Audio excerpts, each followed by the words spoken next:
Halo teman-teman, welcome back to my YouTube channel kata orang-orang. Jadi hari ini di kesempatan ini saya pengen membahas tentang satu ekor cana yang booming, yang lagi ngetren di kalangan para pemain pemula sampai para pemain lomba yang gede-gede. Cana itu tadinya bukan termasuk cana yang wah atau bukan termasuk salah satu varian snakehead fish yang bergengsi tadinya. Tadinya cuma sekedar salah satu varian cana yang gampang didapat karena cana itu hampir ada di seluruh perairan di Indonesia, apalagi kalau bukan cana limbata. Betul. Jadi hari ini saya pengen bahas tentang cana limbata khususnya. Jadi cana limbata itu adalah cana yang banyak ditemukan di perairan-perairan berarus kecil tapi rendah, seperti di selokan, di beberapa tempat di sawah-sawah dengan air pendek. Itu banyak sekali di sungai-sungai pinggiran yang airnya pendek-pendek, itu banyak sekali ikan ini ditemukan di mana-mana, limbata. Lah, air-air ini limbata ini naik daun. Harganya yang tadinya nggak laku lah istilahnya, hampir nggak laku karena gampang didapatkan. Akhir-akhir ini tiba-tiba cana ini menjadi cana favorit yang menjadi buruan para sultan dan para pemain kontes, teman-teman. Cana ini yang tadinya bukan cana yang dibanggakan, sekarang menjadi cana yang dibanggakan. Fenomena apakah ini? Sebenarnya cana ini udah saya sudah mengemari cana ini dari tahun 2021 ketika saya pertama kali main limbata. Saya suka cana ini karena satu, perawatannya nggak susah, karena dia kesannya hanya cuma butuh badan hitam, rimnya bagus, ekor bagus, hanya butuh itu sebenarnya. Enggak susah berpikirnya, pokoknya dapat yang rim tebel ya udah dipelihara, galak beres. Ternyata perjalanannya waktu setelah kontes-kontes, bahkan di beberapa kontes terakhir seperti di Dewata Snakehead Party, di KSC Kediri Anniversary 1, bahkan di beberapa kota-kota lain seperti Jakarta, Bandung, dan sekitarnya, Semarang, Surabaya, itu ternyata cana limbata ini merupakan salah satu cana yang paling populer. Kenapa paling populer? Karena terlihat dari jumlah pesertanya yang melimpah. Bahkan di tempat event-event kecil pun selalu penuh cana ini. Jadi sedemikian antusiasnya cana ini digemarin, limbata ini digemari oleh para pemain no contest. Bahkan dari para pemula yang sama sekali nggak tahu menahu soal kontes, sampai akhirnya mereka pengen karena mereka punya. Berbeda dengan cana-cana lain yang istilah notabene sudah mahal sekali harganya dan butuh proses tahunan untuk memprogresnya. Seperti ambil contoh lah Maru, Auranti, Blue Pulchra, itu cana-cana yang butuh waktu mungkin bulan-bulan bahkan tahunan untuk progresikan ini supaya menjadi top, marko top.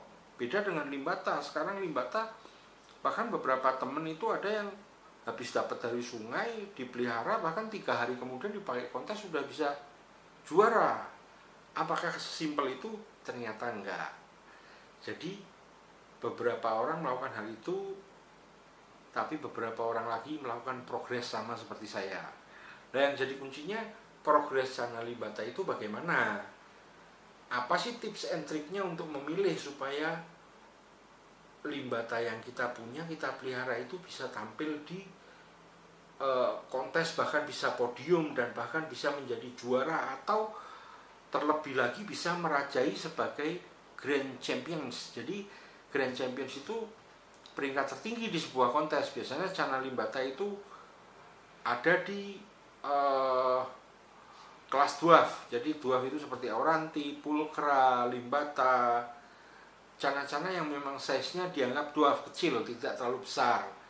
Karena cana limbata sendiri di Indonesia terdeteksi yang paling besar itu size 30 cm kalau nggak salah.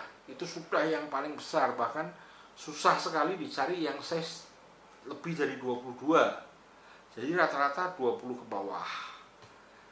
Seperti itu. Oke, habis ini saya akan jelaskan tips and trick. Tetap station ya. Oke, guys, balik lagi di channel ini. Sekarang apa sih yang kita perhatikan dalam memilih bahanan seekor Channa limbata? Jadi kalau saya pribadi, saya memilih Channa limbata, bahanannya itu mulai size 8, 9, 10 cm. 8, 9 cm itu paling oke, 7, 8 masih oke. Tapi kalau saya pribadi, saya pilih 8, 9, 10 cm. Karena apa? Karena di size itu perubahan signifikan dari badannya dia sudah bisa kita kontrol. Berbeda ketika kita memilih Channa limbata dari size 45 cm atau 56 cm itu bisa, apakah bisa apakah kita tricky atau dalam arti bertaruh? Enggak juga. Kalau kita memang tahu, aman. Cuman size yang paling aman dalam memilih bahan Channa limbata adalah 8, 9, 10 cm. Karena di 8, 9 itu warna sudah mulai kelihatan, performa sudah kelihatan, ikan galak sudah kelihatan.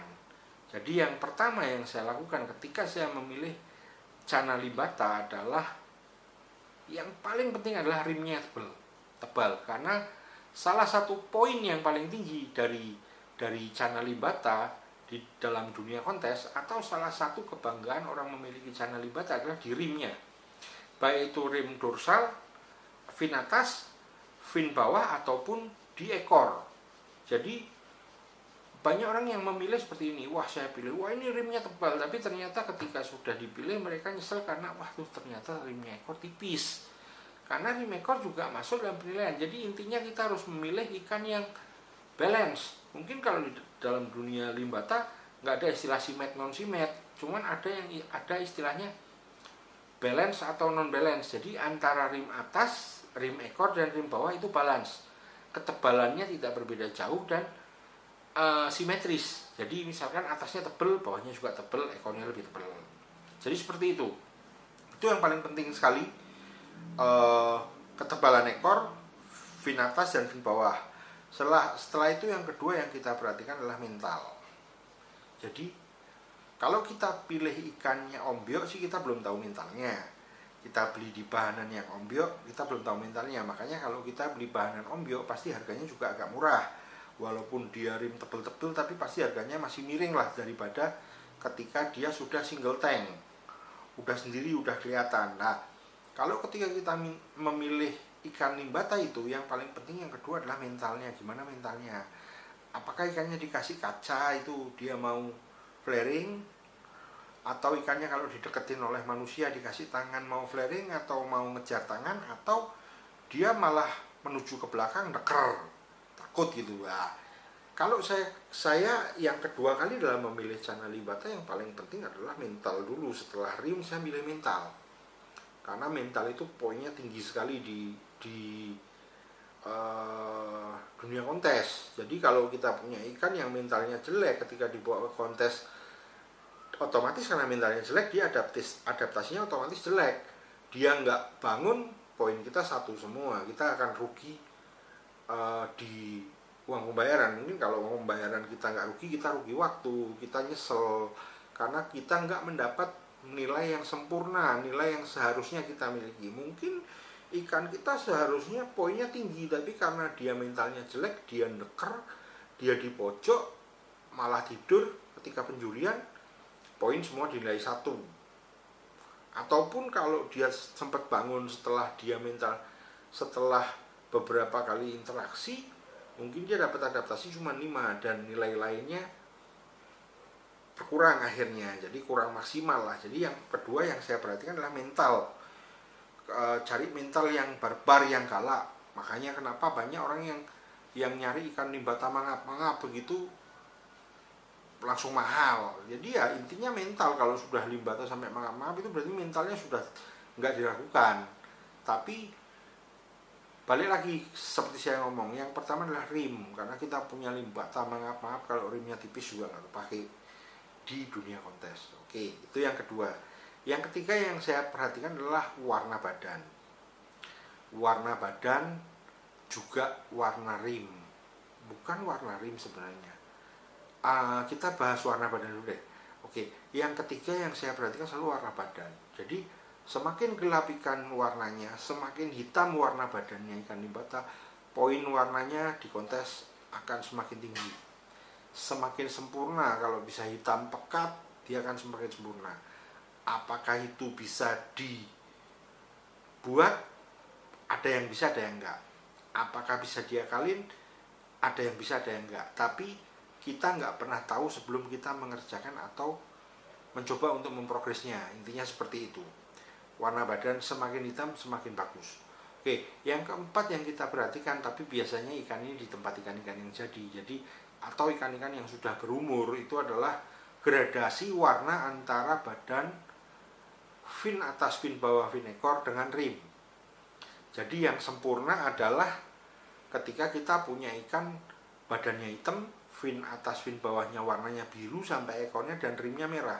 Karena ketika fin atas, fin ekor, fin bawahnya itu warnanya birunya kelihatan, maka warna merah rimnya akan semakin terlihat tebal.